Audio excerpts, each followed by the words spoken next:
저희는 누가복음을 배우면서 예수님의 탄생을 주목하고 있습니다.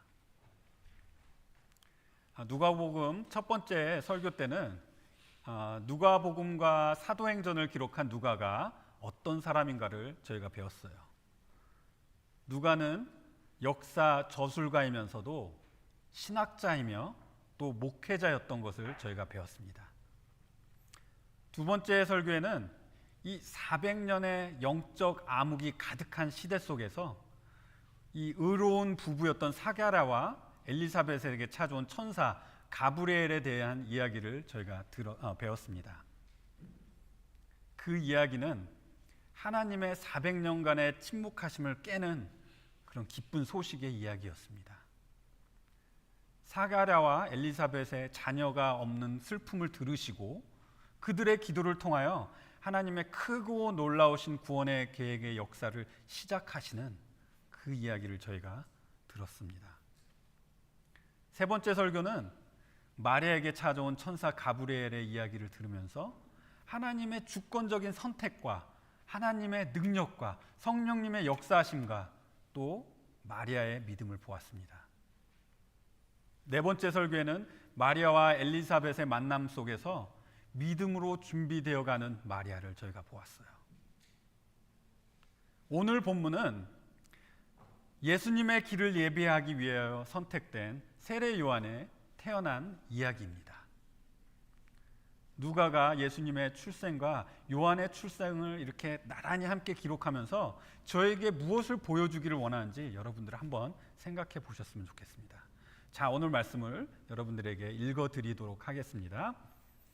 57절부터 읽어드리겠습니다.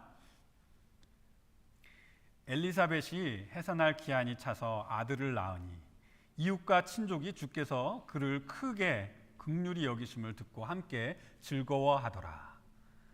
8일이 되매 아이를 할례하러 와서 그 아버지의 이름을 따라 사가랴라고 하고자 하더니 그 어머니가 대답하여 이르되 아니라 요한이라 할 것이라 하매 그들이 이르되 내 친족 중에 이 이름을 이름하니가 없다 하고 그 아버지께 몸짓하여 무엇으로 이름을 지으려 하는가 물으니 그가 서판을 달라 하여 그 이름을 요한이라 쓰매 다 놀랍게 여기더라.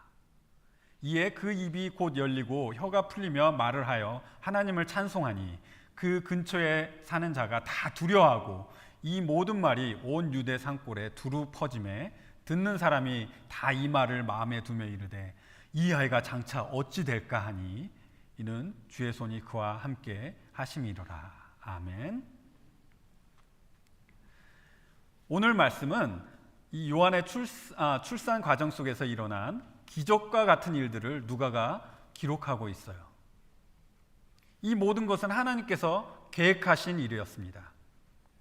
하나님이 그 하나님의 계획하신 것을 하나하나씩 성취하시고 그렇게 성취하여 가실 때 저희는 하나님의 계획 속에 그 계획 중간에 있는 사람들의 다양한 반응을 볼 수가 있습니다. 오늘 말씀 속에서 하나님의 계획이 이루어질 때 저희는 첫 번째 사람들의 기뻐함을 볼 수가 있어요. 57절에서 58절입니다. 그리고 두 번째 엘리사벳은 믿음에서 나오는 용기를 보여주는 것을 저희가 또 볼 수가 있어요. 59절에서 63절입니다. 그리고 사가랴는 더 이상 불신하지 않고 믿음 속에서 찬양을 하는 그런 반응을 저희가 또 볼 수가 있습니다. 그것이 64절의 말씀입니다. 그리고 네 번째, 사람들은 하나님의 계획이 펼쳐져 나갈 때 하나님을 경외하며 또 앞으로 일어날 일들을 기대했던 것을 저희가 오늘 말씀을 통해서 볼 수가 있습니다. 그것이 65절에서 66절의 말씀입니다. 오늘 말씀을 통해서 하나님은 저희 삶 속에서도 하나님의 계획하신 일들을 이루고 가시고 계신 것을 여러분들도 한번 생각해 보셨으면 좋겠어요. 또 오늘 말씀을 저희 삶 속에 비춰보고 저희 삶 속에 하나님의 계획하심이 하나씩 이루어짐을 볼 때 여러분들의 삶의 반응이 기쁨과 찬양과 또 기대와 소망으로 가득 차여 있는지 여러분들이 한번 여러분들의 삶을 점검해 보시고 또 그렇게 살아가시는 여러분이 되셨으면 좋겠습니다. 자, 하나님의 계획이 이루어질 때 하나님의 계획 안에 있던 사람들을 저희가 이제 보게 될 건데요. 첫 번째 반응은 기쁨이었습니다. 그래서 57절의 말씀을 읽어드리면 57절에 엘리사벳이 해산할 기한이 차서 아들을 낳으니, 임신기간은 보통 38주 약 9개월 반 정도라고 인터넷 찾아보니까 그러더라고요. 대략 10개월이라고 이렇게 줄여서 말씀을 하시더라고요. 마리아가 엘리사벳을 방문했을 때는 이미 엘리사벳이 임신 6개월이었습니다. 그리고 마리아가 떠날 쯤, 마리아가 3개월 머물렀다고 했죠. 그래서 마리아가 떠날 쯤에는 임신 9개월이 되어서 이제 해산할 때가 임박하였었던 것이죠. 누가의 기록에는 마리아가 요한이 태어나기 전에, 세례 요한이 태어나기 전에 이제 나사렛 동네 자신의 집으로 간 것으로 기록을 하였습니다.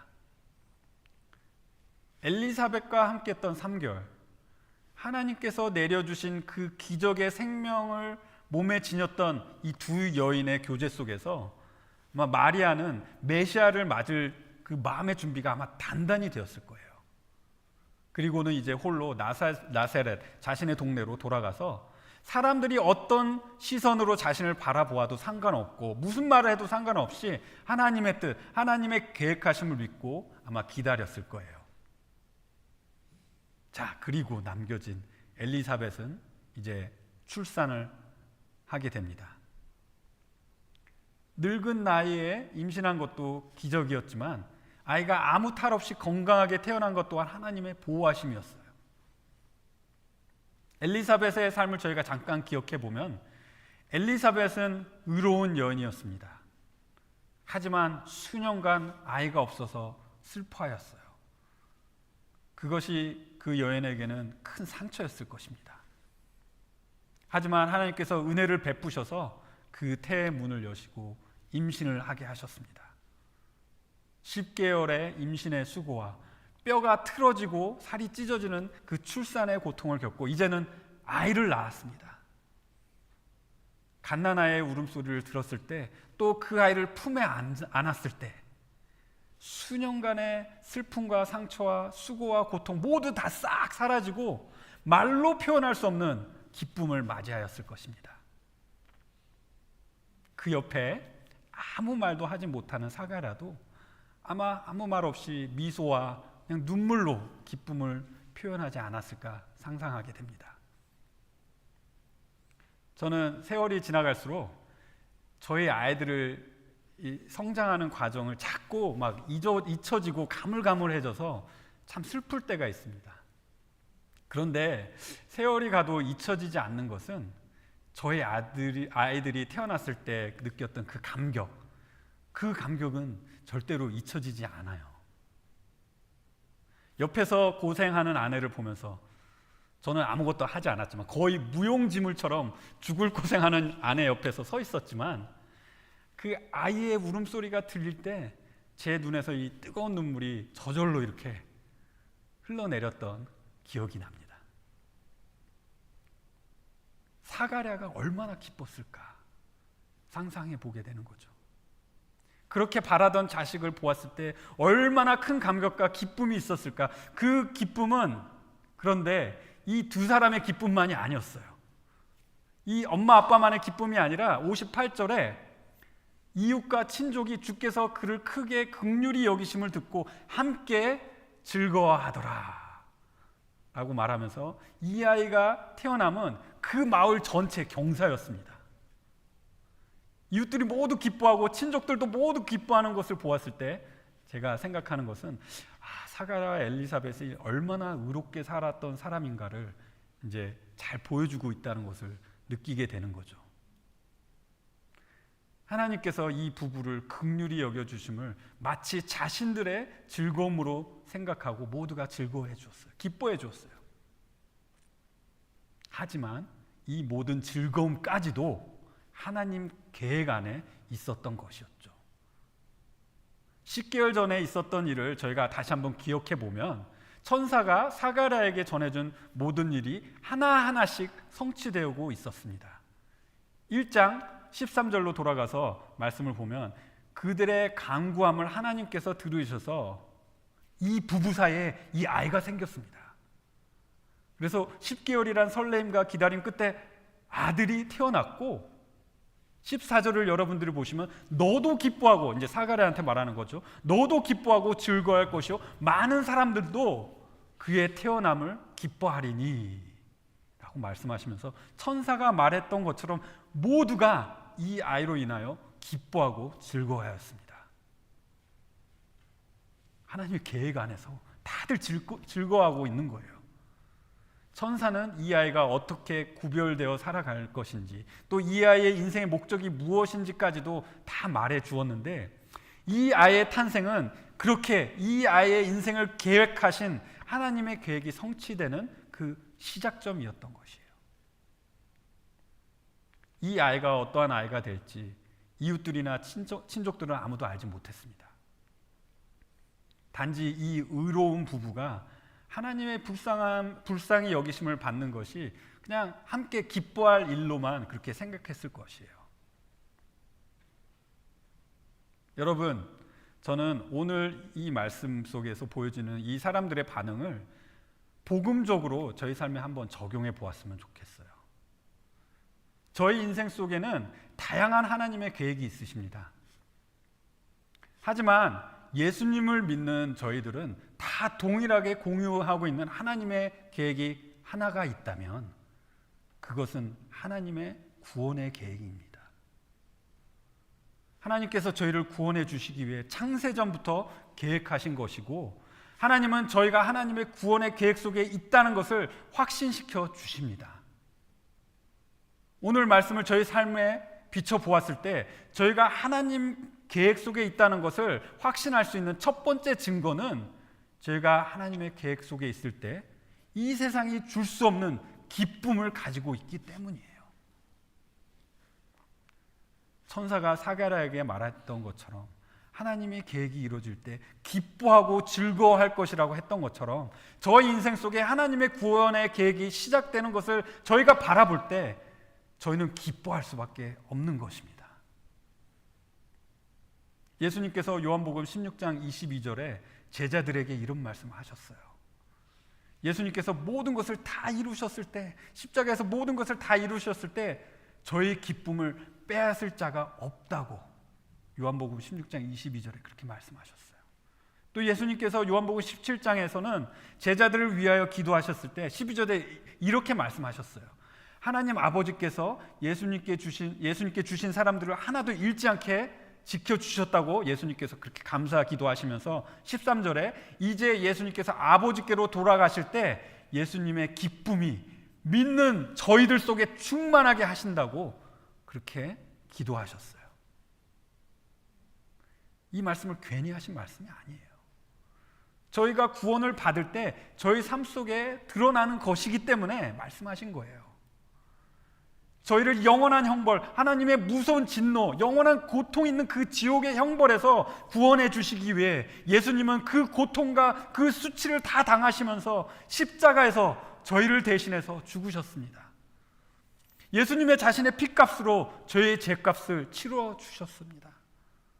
저희 대신 하나님의 진노를 대신 받으신 예수님이 나의 하나님, 나의 구원자, 나의 사랑하는 주님이 되시는데 저희가 어떻게 이 구원을 받고서 기뻐하지 않을 수 있겠어요? 여러분, 하나님의 계획이 여러분의 인생 속에 이루어지고 있다면 여러분은 기뻐하셔야 합니다. 자, 하나님의 계획이 이루어질 때 보여진 두 번째 반응은 용기였습니다. 59절에 8일이 되매 아이를 할례하러 와서, 오늘 본문과 할례의 의미가 이 세례 요한의 출생에 큰 중요성이 있는가를 생각할 때 그 중요성을 찾기가 쉽지는 않습니다. 누가가 단순히 이름을 짓는 날이 할례 받는 날이기 때문에 기록한 것인지, 아니면 누가가 이 할례에 대한 특별한 의미를 세례 요한에게 부여하고 있는지를 저희가 곰곰이 생각해 보게 됩니다. 할례는 유대인들의 종교 의식이었습니다. 이 종교 의식에는 하나님과 아브라함이 맺은 언약의 의미가 있습니다. 창세기 17장에 보시면은 아브라함이 90세 때 여호와 하나님께서 아브라함에게 나타나셔서 세우신 언약에 대해서 나옵니다. 창세기 17장 4절부터 8절을 읽어드리면은 보라 내 언약이 너와 함께 있으니 너는 여러 민족의 아버지가 될지라. 이제후로는 내 이름을 아브람이라 하지 아니하고 아브라함이라 하리니 이는 내가 너를 여러 민족의 아버지가 되게 함이니라. 내가 너로 심히 번성하게 하리니 내가 내게서 민족들이 나게 하며 왕들이 내게로부터 나오리라.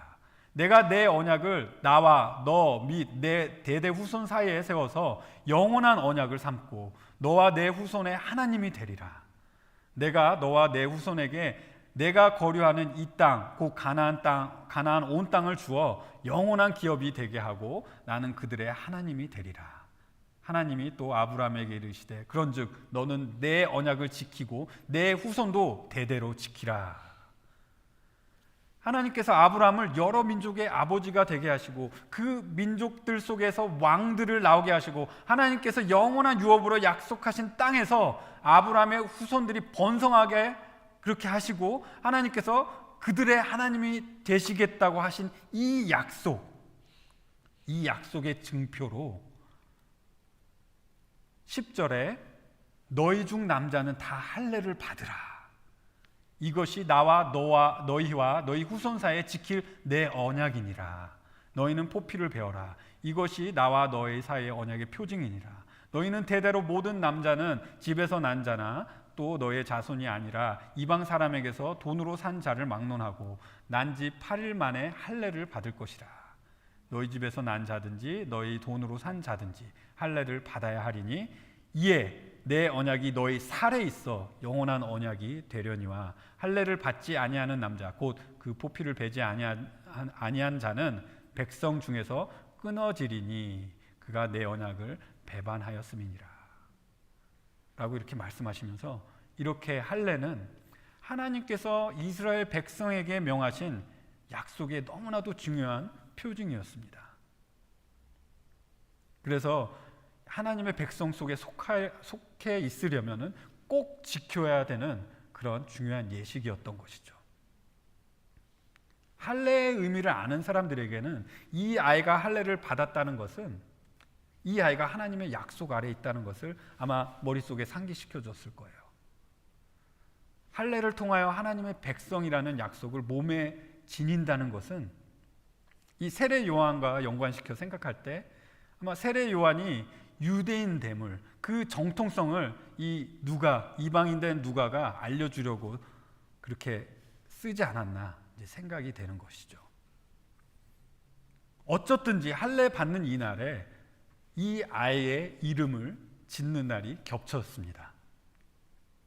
그래서 59절 그 이후에 그 아버지의 이름을 따라 사가랴라 하고자 하더니 이 할례를 할 때 이름 짓는 것은 율법에 기록된 것은 아닙니다. 율법보다는 전통적으로 이제 그렇게 했던 것 같아요. 그리고 할례 예식 때는 한 10명 이상의 증인들이 그 자리에 함께 있었다고 합니다. 그래서 요한의 그 할례 예식 때 그곳에 함께 있던 사람들이 이 새로 태어난 아이의 이름 짓는 것을 이제 함께 동참하여 이 아이의 이름을 아버지의 이름을 따서 사가랴라고 하자. 지금 이렇게 하고 있는 것이죠. 아이의 이름을 지을 때 이제 주위 사람이 이제 동참하는 것은 구약에서도 저희가 볼 수가 있는 그런 예가 있어요. 이제 저희 룻기서 공부했었죠. 룻이 아들을 낳고 그 시어머니 나오미가 그 아이를 품에 안고 있을 때 그 이웃 여인들이 나오미에게서 아들이 태어났다고 해서 그 이름을 오벳이라고 지어줬던 일을 보면은 이웃이 그 이름을 지어준 거죠. 유대인들에게는 아이의 이름을 지을 때 이웃이 동참하는 것이 흔한 일이었던 것 같아요. 그리고 유대인들에게는 이름이 주는 의미가 그 아이의 삶과 큰 연관성을 가지고 있었습니다. 그래서 그 당시의 이름들은 요즘 유행 따라 짓는 이름, 또 뭐 듣기 좋은 그런 이름으로 이렇게 뭐 짓는 것이 아니라 굉장히 심사숙고하게 아이의 이름을 지었어요. 그래서 이웃들도 이제 곰곰이 생각하고 심사숙고하게 했겠죠. 그래서 전례대로 그의 아버지의 이름을 따라서 이제 사가랴라고 하자고 했어요. 그런데 60절에 그 어머니가 엘리사벳이죠. 어머니가 대답하여 이르되 아니라 요한이라 할 것이라 하며 제가 좀 드라마틱하게 했죠.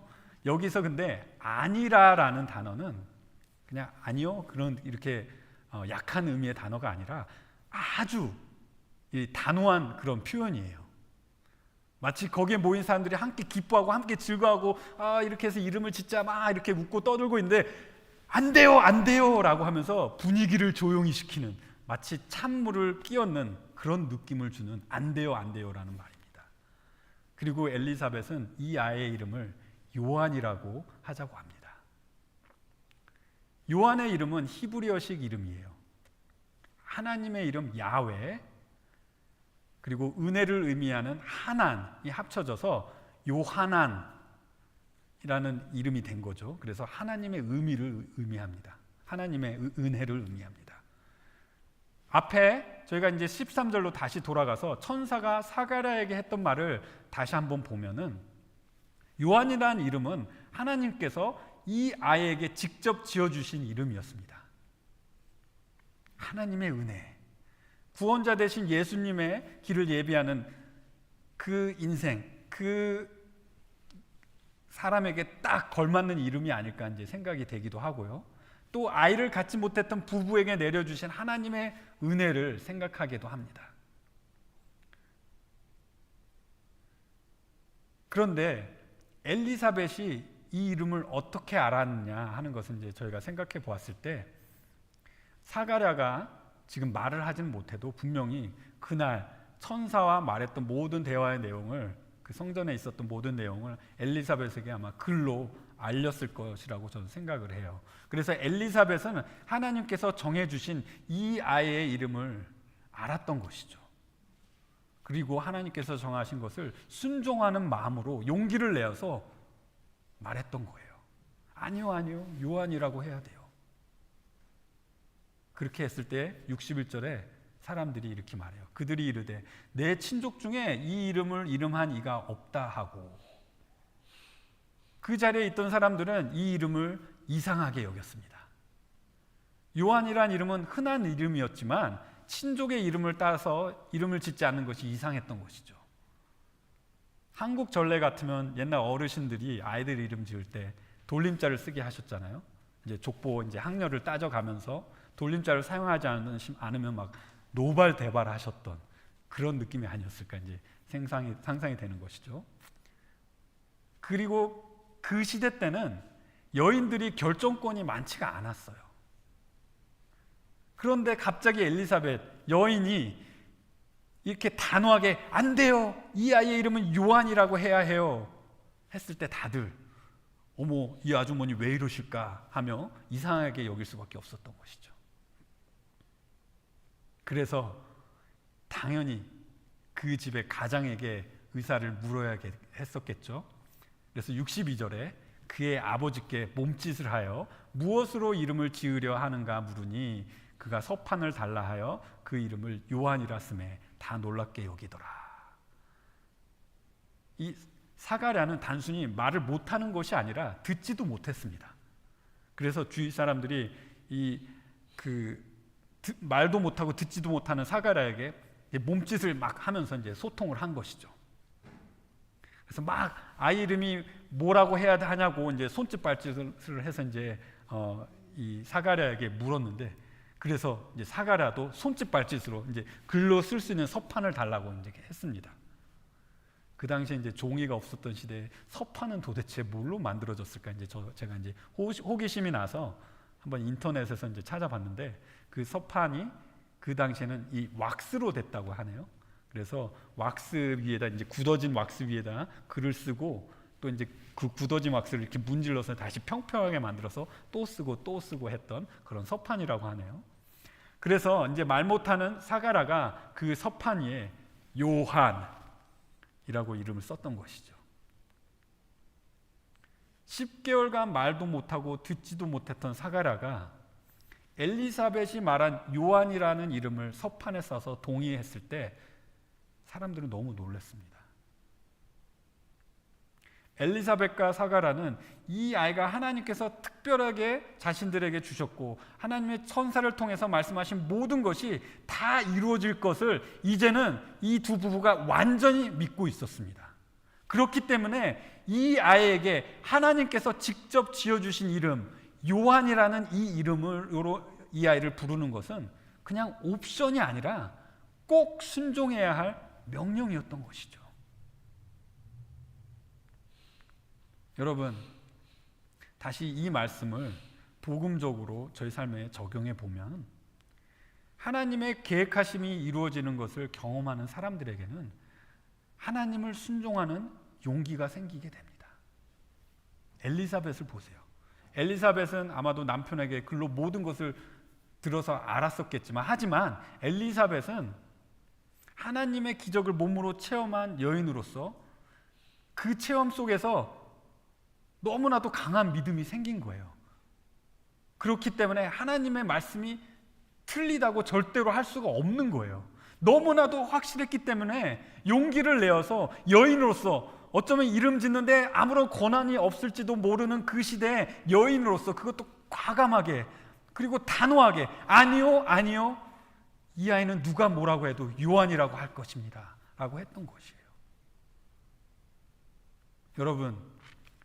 여러분이 구원을 받으셨다면, 여러분이 하나님의 구원의 계획에 여러분들이 그 계획 중앙간에 지금 계시다면, 그리고 하나님의 그 계획들이 여러분들 삶 속에 경험이 되셨다면, 여러분 삶 속에는 기적과 같은 일들이 이미 많이 일어났을 거예요. 그것을 저는 거듭남이라고 말씀드리고 싶습니다. 갑자기 예전에 하던 죄 습관들이 다 싫어지고, 죄 습관들이 역겹기도 하고, 갑자기 내 입술에서 더러운 말이 다 사라지고, 갑자기 내가 이제는 나를 위해서 사는 것이 아니라 하나님을 위해서, 또 사랑하는 성도들을 위해서 살아가는 이 완전히 새로운 삶을 살아가는 내 자신을 발견할 때, 저희는 하나님께서 나와 함께 하신다는 그런 확신을 더 가질 수밖에 없는 거예요. 그런 체험적인 확신 속에서 저희는 이 세상 앞에서 하나님이 살아계심을 담대하게 바라게 되는 거예요. 그런 체험적인 변화 속에서 저희는 하나님의 십자가의 사랑이 나를 변화시켰다고 담대하게 말할 수 있는 것입니다. 그러한 체험적인 하나님의 구원 속에서 저희는 저희의 이웃들에게 담대하게 예수님을 믿으라고, 예수님 밖에 다른 구원이 없다고 말할 수밖에 없는 거예요. 요한복음 16장 33절에 예수님께서 저희에게 이렇게 말씀하셨습니다. 이것을 너에게 이루는 것은 너희로 내 안에서 평안을 누리게 하려 함이라. 세상에서는 너희가 환난을 당하나 담대하라, 내가 세상을 이기었노라. 여러분, 저희를 변화시킨 이 복음 앞에서 저희가 어떻게 담대해지지 않을 수가 있겠습니까? 여러분, 하나님의 구원의 계획이 여러분의 인생 속에 이루어지고 있다면 이 세상에 살아가시면서 여러분들은 용기를 가지셔야 합니다. 담대하셔야 합니다. 자, 하나님의 계획이 이루어질 때 보여진 첫 번째 반응은 기쁨이었고요, 두 번째 반응은 용기라고 말씀드렸습니다. 세 번째 반응은 찬양입니다. 64절에 이에 그 입이 곧 열리고 혀가 풀리며 말을 하여 하나님을 찬송하니. 9개월 전에 천사를 만났을 때 사가라는 이 18절에 내가 이것을 어떻게 알리오, 내가 늙고 아내도 나이가 많으니 라고 하면서 이 모든 것에 대해서 의심하였습니다. 하지만 이제는 불가능했던 것들이 자신의 눈앞에 이루어지는 것을 보면서 하나님의 말씀이 어김없다는 것을 믿을 수밖에 없어요. 10개월간 듣지도 못하고 말하지도 못하면서 불가능하신 것이 없으신 하나님을 의심했다는 것을 얼마나 후회했을까요? 10개월의 침묵 끝에 20절의 천사의 말처럼 이제는 말할 때가 되어서 그의 혀가 풀렸습니다. 그리고 가장 처음 했던 말이 하나님을 찬송하는 말이었습니다. 여러분, 저희는 하나님의 계획이 이루어짐을 볼 때 저희는 놀라우신 하나님을 찬양할 수밖에 없습니다. 다음 시간에 저희는 사가랴의 찬양의 내용을 배우겠지만, 사가랴는 하나님께서 이제 앞으로 행하실 모든 것을 믿고 찬양하는 것을 이 뒤 내용에서 저희가 볼 수 있어요. 이제는 모든 의심이 다 사라지고 하나님의 크신 구원의 계획을 사가랴가 찬양하였습니다. 찬양은 구원받은 성도들의 삶의 모습입니다. 말씀을 보시면은 성도들은 모일 때마다 함께 찬양하였습니다. 성도들은 구원의 메시지 앞에서 하나님을 찬송하였습니다. 또 하나님의 사도들은 평안할 때나 힘들 때나 옥중에서나 다락방에서나 어디에 있든지 하나님께 감사하고 찬양하였습니다. 사도 바울은 에베소서 1장에 저희를 예정하여 구원받은, 하나님께서 예정해 주셔서 저희가 구원받은 이유를 하나님의 찬송이 되기 위해서라고 이렇게 말하고 있어요. 에베소서 1장 11절을 읽어드리면은 모든 일을 그의 뜻에 결정대로 일하시는 이의 계획에 따라 우리가 예정을 입어 그 안에서 기업이 되었으니 이는 우리가 그리스도 안에서 전부터 바라던 그의 영광의 찬송이 되게 하려 하심이라.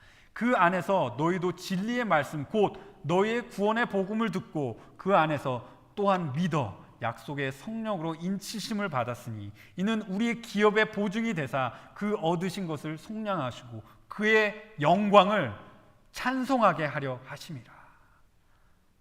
말씀이 너무 정확하지 않나요? 저희가 구원을 받을 때 하나님의 영광을 찬송할 수밖에 없는 이유는 하나님의 계획하심 때문이에요. 여러분, 저희 삶에 구원의 계획이 이루어져 나갈 때 저희는 하나님의 계획대로 하나님을 찬양할 수밖에 없는 거예요. 매일매일 하나님을 찬양할 수밖에 없는 거예요. 여러분들에게 묻고 싶습니다. 하나님께서 주신 이 크신 은혜, 이 복음의 은혜 매일매일 찬양하시며 살아가고 계십니까? 여러분들이 드리는 찬양은 많은 사람들에게 하나님을 향한 경외함을 심어줍니다. 특별히 여러분들이 고난 속에서 하나님을 찬양할 때 여러분들을 보고 있는 사람들은 여러분이 가진 소망에 대한 이유를 궁금해할 수밖에 없어요. 저러한 고통 속에서도 어떻게 저러한 찬양을 할까? 도대체 무슨 믿음이 있길래, 무슨 소망이 있길래? 자, 그래서 하나님의 계획이 이루어질 때 사람들의 갖는 반응은 하나님에 대한 경외함과 기대인 것입니다. 이것이 저의 찬양함과도 연관이 있는 것이죠. 그래서 65절에 그 근처에 사는 자가 다 두려워하고 라고 이제 나왔는데, 아이를 가질 수 없었던 이 엘리사벳이 건강한 아이를 출산한 것이 모두에게 기쁨이기 이전에 하나님께서 이 부부를 불쌍히 여기시고 돌보셔서 이 부부에게 내리셨던 기적이었어요. 주위에 있던 모두가 그 기적을 함께 바라보고 기뻐했지만 어쩌면 그냥 신기한 일이 일어났구나 하는 그 정도로 생각했을지도 모르겠어요. 하나님께서 이 세상의 역사 속에서 가장 클라이막스가 되는 독생자 예수님을 보내시기 위하여 준비하시는 것을 그 사람들은 몰랐어요. 그냥 지금 일어나는 일들이, 그들이 보여지는 일들이 신기한 일이라고 볼 수밖에 없었던 것이죠. 하지만 9개월간 말문이 막혀 있던 사가랴 입에서 찬양이 나오기 시작할 때 모두가 두려워했다고 합니다. 여기서 두려워했다는 말은 공포심으로 이제 사로잡혔다는 의미보다는 하나님께서 하시는 일에 대해서 경외감을 가졌다는 말이에요. 이어서 65절에 이 모든 말이 온 유대의 산골에 두루 퍼지매. 이러한 일들은 오늘날 같았으면 아마 뉴스페이퍼 맨 앞장에 나왔을 거예요. 이렇게 신기한 일들은 이렇게 말에 발이 달린 듯 빠르게 퍼져나가기 마련인 것이죠. 이 400년 동안 선지자도 없고 어떠한 기적도 일어나지 않았고 하나님의 말씀도 없었고 그러한 영적인 암흑 속에서 사람들은 하나님의 영광의 빛 대신 예수님의 오심이 예비되고 있다는 사실을 알지는 못했을 거예요. 하지만 이들에게는 하나님을 경외하는 두려움이 생기기 시작한 것이죠. 이런 하나님의 놀라운 기적들을 통해서. 그리고 66절에 듣는 사람이 다 이 말을 마음에 두며 이르되 이 아이가 장차 어찌 될까 하니 이는 주의 손이 그와 함께 하심이라. 사람들은 이 아이를 주목하면서 이 아이의 미래를 기대했습니다. 이 아이가 자라가면서 하나님과 함께 하심을 바라보고 이 아이가 크게 되어서 아마 이 아이가 자신들의 민족을 어떻게 이끌어주지 않을까, 그런 기대를 하지 않았을까요? 여러분, 세례 요한이 태어날 때는 400년이라는 영적 암흑이 있었어요. 그 암흑이 끝나고 이제 예수님의 빛이 떠오르기 직전인 것입니다. 지금 이 순간이. 그런데 예수님께서 돌아가신 지 2000년이 지난 이후에 저희는 살고 있습니다. 그렇게 놀라운 빛이 이 세상에 임하고 그 빛이 이 어두운 곳 구석구석까지 비춰주셨는데, 예수님이 다시 오시는 그때가 가까울수록 이 세상은 다시 어두워져 가고 있습니다. 하지만 하나님께서 저희를 하나님의 빛으로 이 세상에 남겨두셨습니다. 이 어두운 세상에서 저희가 이 세상을 향하여 보여줘야 하는 그 빛은 아마 기쁨과 믿음과 용기와 찬양들로, 그렇게 아름다운 빛들로 저희가 가지고 있는 소망을 이 세상 사람들에게 보여줘야 하는 것입니다. 그래야 그 사람들이 하나님에 대한 그런 경외심을 가질 수밖에 없는 거예요. 사람들이 스가랴와 엘리사벳에게 일어난 기적들을 보면서, 또 주의 손이 이 아이와 함께 했던 것을 보면서 이 아이가 어떻게 될까 궁금해했던 것처럼, 저희 또한 하나님의 구원의 계획, 그 기적과 같은 변화가 저희 삶 속에서 드러날 때 세상 사람들이 예수를 믿는 저 사람들은 뭐가 그렇게 한없이 기쁜 걸까? 뭐가 그렇게 용기가 나는 걸까? 왜 그들의 입술에는 찬양이 끊이지 않는 걸까? 묻게 해야 하는 것입니다. 저희 삶 속에 하나님의 손길이 가득하다는 것을 보여줘야 하는 것입니다. 그리고 저희가 그들에게 하나님의 구원의 계획, 바로 복된 소식, 복음을 전할 때 그들이 이 땅에 오신 예수님을 바라보고 두렵고 떨리는 마음으로 하나님 앞에 나와 하나님의 구원의 은혜를 입으며 하늘나라의 소망을 저희와 함께 할 수 있게 해야 되지 않겠습니까? 자, 저희는 오늘 말씀을 통해 하나님의 계획이 이루어질 때 보여진 사람들의 다양한 반응을 저희가 보았어요. 저에게는 하나님을 믿는 모든 이에게 주신 하나님의 놀라운 계획이 있다고 다시 말씀드리고 싶습니다. 이 계획은 창세전부터 이미 계획해 놓으신 하나님의 구원의 계획이었습니다. 하나님께서는 이 구원의 계획을 저희 삶 속에 이루시면서 저에게 영생이 있음을 분명히 알기를 원하셨습니다. 혹시 여러분들 삶 속에 기쁨이 없으시다면, 하나님을 자랑할 만한 용기가 없으시다면, 하나님을 찬양하는 삶이 없으시다면, 하나님을 경외하는 마음과 하늘에 대한 소망에 대한 기대가 없으시다면, 여러분들의 믿음을 무엇으로 확신하시겠습니까? 여러분, 기뻐하십시오. 하나님에 대해서 용기를 가지십시오. 복음에 대해서 용기를 가지십시오. 복음에 대해서 자신감을 가지십시오. 찬양을 멈추지 마십시오. 하나님을 한없이 사랑하시고 한없이 그분을 경외하십시오.